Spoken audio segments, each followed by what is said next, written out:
कहानी शुरू होती है एक मॉर्ग से, जहाँ पर एक लड़की जिसका नाम था रेबिका, वो उस मॉर्ग के हेड डॉक्टर रेमंड को अपना इंटरव्यू दे रही है। इंटरव्यू क्या, वो प्रैक्टिकल करके दिखा रही है, यानी कि पोस्टमार्टम। रेबिका इस मॉर्ग में काम करना चाहती थी, तो इसलिए डॉक्टर रेमंड ने उससे कहा कि मेरे सामने एक पोस्टमार्टम करके दिखाओ। और फाइनली रेबिका ये काम कर रही है। रेमंड को रेबिका का काम काफी पसंद आ रहा है और काफी देर के बाद रेमंड ये तय कर लेते हैं कि रेबिका इसी मॉर्ग में काम करेगी। ये इस गाँव का सबसे बड़ा मॉर्ग था और वहाँ पर रेमंड अकेले काम करते थे। काम खत्म होने के बाद रेमंड रेबिका को कहते हैं कि सब कुछ साफ कर दो और उसके बाद मेरे ऑफिस में आके मुझसे मिलो। वो बहुत खुश है क्योंकि फाइनली उसे एक जॉब मिल चुकी है। वो बॉडी को फ्रीजर में रखती है, लेकिन तभी उसे चक्कर आने लगता है। रेबिका को समझ में नहीं आता कि ये क्या हो रहा है, लेकिन फिर वो ये सोचती है कि शायद वो थक चुकी है। उसके बाद वो ओटी जाती है, यानी कि ऑपरेशन थिएटर, और वहाँ पर जाके साफ सफाई करने लगती है। तभी उसका ध्यान एक दवाई की तरफ जाता है। वो दवाई कम हो चुकी है, यानी कि फ्लूइड। तो वो उस दवाई को पूरा करने के लिए स्टोरेज रूम में जाती है, लेकिन उस रूम में पहले से रेमंड था। वो रेबिका को देखता है और उसे समझाता है कि मेरी इजाजत के बिना कभी भी यहाँ पर मत आना। रेबिका को भी लगता है कि शायद डॉक्टर ऐसा इसलिए कह रहे हैं क्योंकि यहाँ पर कुछ कीमती दवाई होगी। फिर वो दोनों वहाँ से चले जाते हैं, लेकिन बेचारी रेबिका ये नहीं देख पाती कि वहाँ पर एक साया है और वो साया किसी इंसान का तो बिल्कुल नहीं है। खैर रेमंड रेबिका को लेके अपने ऑफिस जाते और उसे बधाई देते हैं कि आज से तुम इस मॉर्ग में काम करोगी। वो उसे सब कुछ बताते हैं कि यहाँ पर बॉडीज आती है और हमें बॉडीज का पोस्टमार्टम करना है, उसकी रिपोर्ट को तैयार करना है और फिर उसे उसके फैमिली मेंबर को सौंप देना है। लेकिन अगर किसी बॉडी को क्लेम करने के लिए कोई नहीं आता तो हम खुद उसे खत्म कर देते हैं। रेबिका बहुत खुश है। वो रेमंड से कहती है कि मैं बहुत मेहनत से काम करूंगी, आप जो बोलेंगे मैं सब करूंगी, मैं रात में भी काम करने को तैयार हूँ। लेकिन रेमंड उसे समझाता है कि तुम्हें रात में काम करने की कोई जरूरत नहीं है, रात में मैं काम करूंगा, तुम सिर्फ दिन की शिफ्ट संभालना। रेबिका मान जाती है। वो खुशी खुशी अपने घर जाती है। कई सालों के बाद उसके नसीब में ये खुशी आई थी। कुछ साल पहले उसे नशे की बहुत बुरी आदत थी और इसी आदत की वजह से उसके पापा बेन इस दुनिया को छोड़ के चले गए और तब रेबिका को अपनी गलती का एहसास हुआ और तब से उसने रिहैब जाना शुरू किया। वहाँ की हेड केली, उसने उसका साथ दिया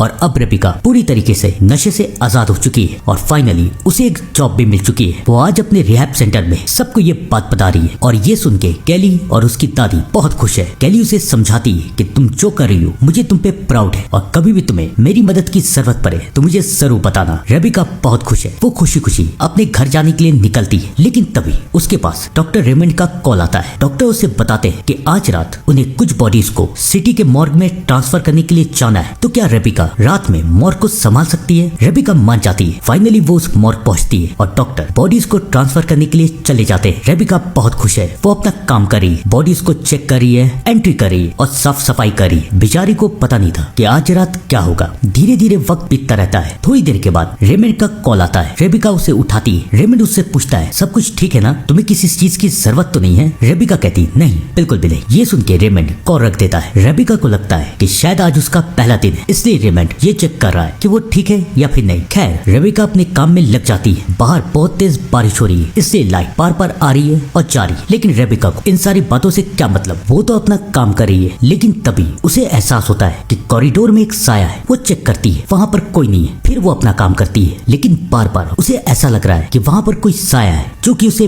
बार बार देख रहा है। अब धीरे धीरे रेबिका को डर लगने लगता है। उसे समझ में नहीं आता कि ये क्या हो रहा है। तभी फोन एक बार फिर बजता है। ट्रिंग ट्रिंग। रेबिका उस फोन को उठाती है और ये कॉल और किसी का नहीं बल्कि उसके मरे हुए पापा बेन का है। वो उससे कहते हैं ये सब तुम्हारे वजह से हुआ है, मैं तुम्हारे वजह से मरा हूँ। और रेबिका को सब कुछ याद आने लगता है कि कैसे उसके पापा उसे ढूंढने के चक्कर में जंगल में गए और एक जानवर के शिकार बन गए। रेबिका ये सब बर्दाश्त नहीं कर पाती, वो बेहोश हो जाती है। थोड़ी देर के बाद रेबिका की आंख खुलती है तो वो ये देखती है कि वो अपने घर में, उसे समझ में नहीं आ रहा कि मैं अभी मॉर्ग में थी, अभी मैं अपने घर में क्या कर रही हूँ। उसका सर बहुत दर्द कर रहा है। लेकिन तभी उसके डोर पे नॉक होता है। Knock knock. और रेबिका देखने चली जाती है कि आखिरकार कौन आया है, लेकिन वो ये नहीं देख पाती कि आईने पे लिखा रहा है लेट मी इन, यानी कि मुझे अंदर आने दो। रेबिका दरवाजा खोलती है तो दरवाजे के बाहर केली है। वो केली को देख के बहुत सरप्राइज है कि केली यहाँ पर क्या कर रही है, लेकिन केली उसे बताती है कि तुमने ही तो मुझे यहाँ पर बुलाया है। रेबिका को समझ में नहीं आता कि क्या हो रहा है। पहले वो मॉर्ग से घर कब आई ये उसे याद नहीं, और उसने केली को कब बुलाया ये भी उसे याद नहीं। वो केली को सब कुछ बताती, लेकिन केली को ऐसा लगता है कि शायद रेबिका नशे कर रही। वो उसे समझाती है कि तुम जो कर रही हो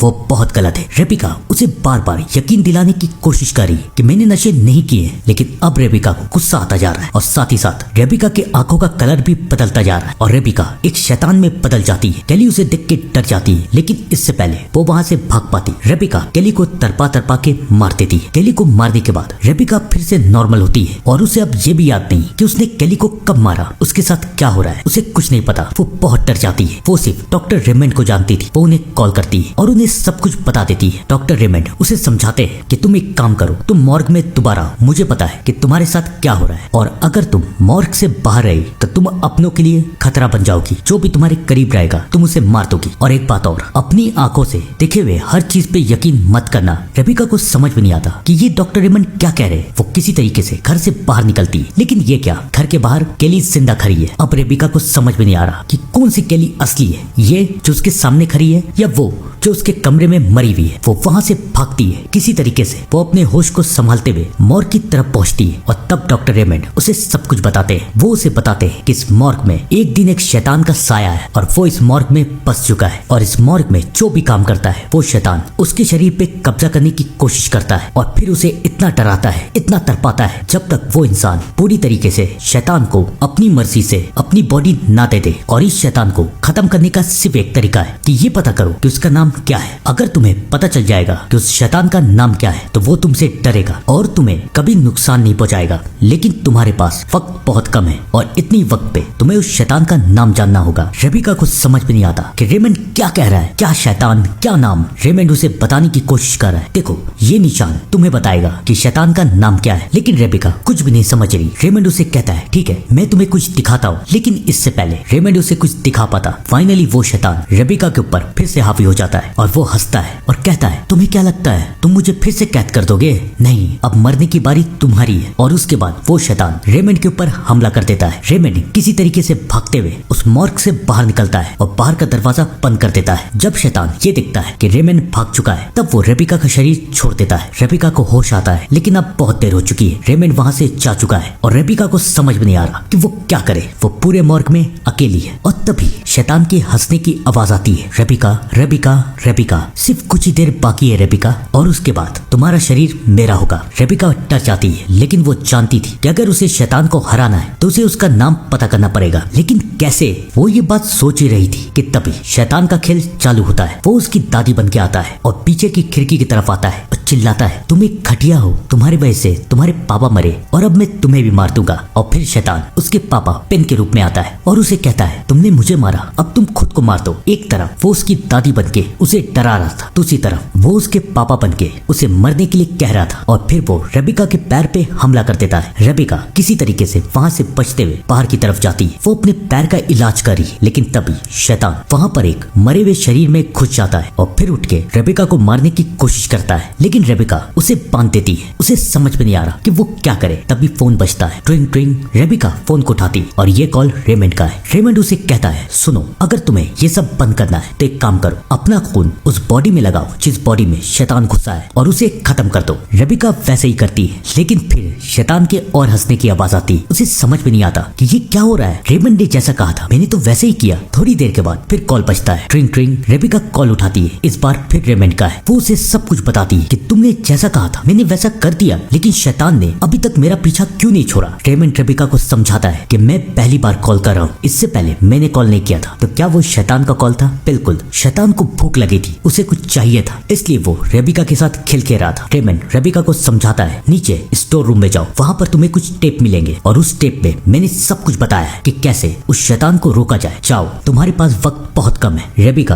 रेमंड की बात मान के नीचे स्टोर रूम में जाती है और फाइनली उसे वो टेप मिल जाती है। लेकिन स्टोर रूम में किसी के चिल्लाने की आवाज आ रही। कौन है ये? रेबिका को लगता है कि शायद वो कोई शैतान है। वो ऊपर की तरफ चली जाती है, वो टेप को चलाती है जहाँ पर रेमंड ये बता रहा है कि अगर आप शापित हो चुके हैं और आपके पास सिर्फ कुछ घंटे बाकी हैं तो शैतान को अपने ऊपर काबू करने से पहले आपको शैतान का नाम जानना पड़ेगा और इसके लिए ये मार्क्स आपकी मदद करेंगे। सबसे पहले आपको किसी ऐसे इंसान को ढूंढना है जिसके शरीर पे शैतान ने कब्जा कर लिया है, यानी कि जो शापित था और जो शैतान का नाम जान नहीं पाया। आपको उसका खून निकालना है और उसके खून को एक ऐसी बॉडी में डालना है जो कि मर चुका है। जब आप ऐसे करेंगे तो उस बॉडी में कुछ देर के लिए शैतान आ जाएगा और फिर आपको अपना खून इन मार्क्स पे टपकाना है। ऐसा करने के बाद वो शैतान ना चाहते हुए भी अपना नाम बताना शुरू करेगा। आपको उसका नाम जानना है और फिर उसके बाद वो निशान उसी बॉडी में बनाना है जिस बॉडी में आपने शैतान को फंसा के रखा है और उसके बाद उस बॉडी को जला देना है। ऐसा करने से शैतान आपका पीछा छोड़ देगा। लेकिन इन सब में सबसे जरूरी है